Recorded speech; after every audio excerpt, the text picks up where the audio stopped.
the basement, folks, and guess what? It's leaking. Not something that we want whatsoever, especially a homeowner. What causes it? First of all, high water tables. Secondly, a lot of rain building up on the hard pan around the home, poor drainage system. And thirdly, maybe a severe winter with a lot of snow and now the snow melting. But look at here.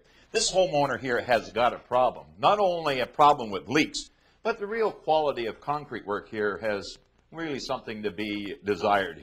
But let's take a look here. Where the water is leaking, the hydraulics building up in behind the wall, they've tried a method using a urethane patch.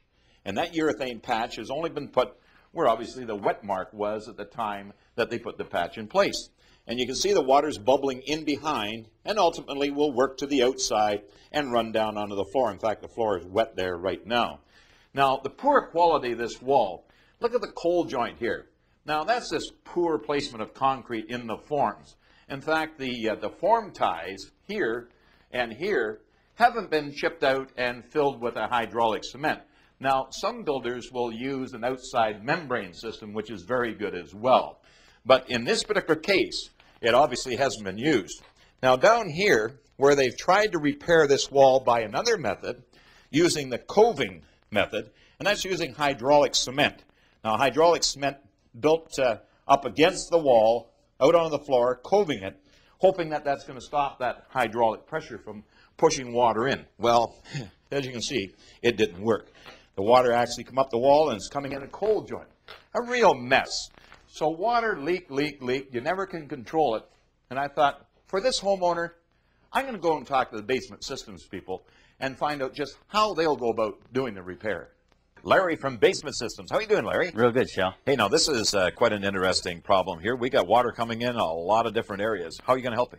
Well, first of all, every problem is a little bit different, so we customize the solution based on what the homeowner wants and what the physical problems are. So in this particular case here, where there's water perking up around the floor and wall, in the cracked areas, up the corners, and also the honeycomb, you've got a system that will do all that. Absolutely. And the one we're going to use today is called WaterGuard. It's a specially designed piping system. Wow, that's interesting. It's engineered specifically for basement waterproofing. Now, tell me, what's all this business at the back? Well, this is going to go underneath the floor at the perimeter, and these spacers here create a space between the wall and the floor when it's finished so that any incidental seepage that comes through the wall will go down into the system. And on into the perforations in the bottom, which goes up against the actual wall where it meets the footing. Right. This system sits on top of the footing as opposed to underneath the floor in the soil where it will never clog. The system will never clog from silt and sediment washing into it. The process begins by removing the perimeter of the floor and developing a trench where we can access the top of the footing to install the WaterGuard. So then it's placed in the floor. Let's have that put down into the floor. Right. And then over top of which, what do you do from there?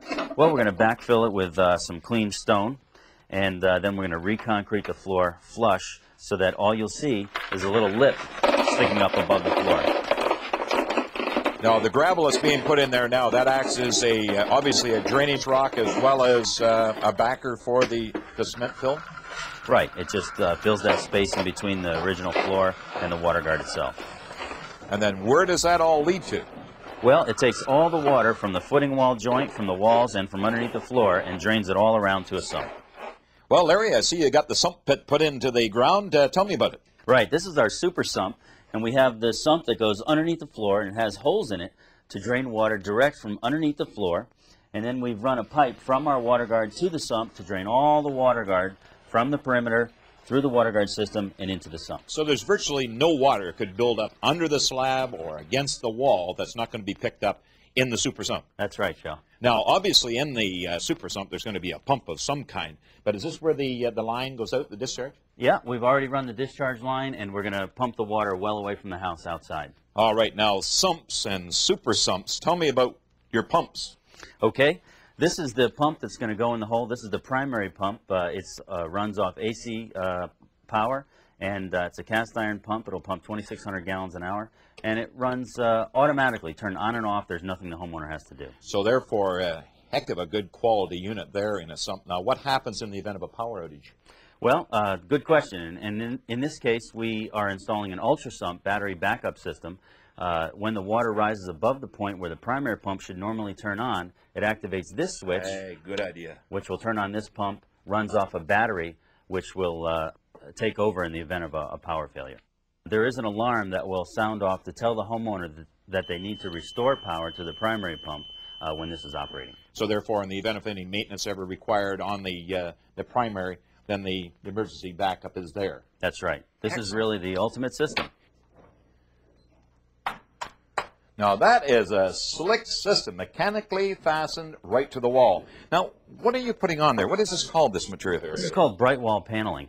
Wow, it's neat. I mean, it's like a finished wall. It looks like leather. It's about a 1/16 of an inch thick, and it's plastic. But what's its purpose?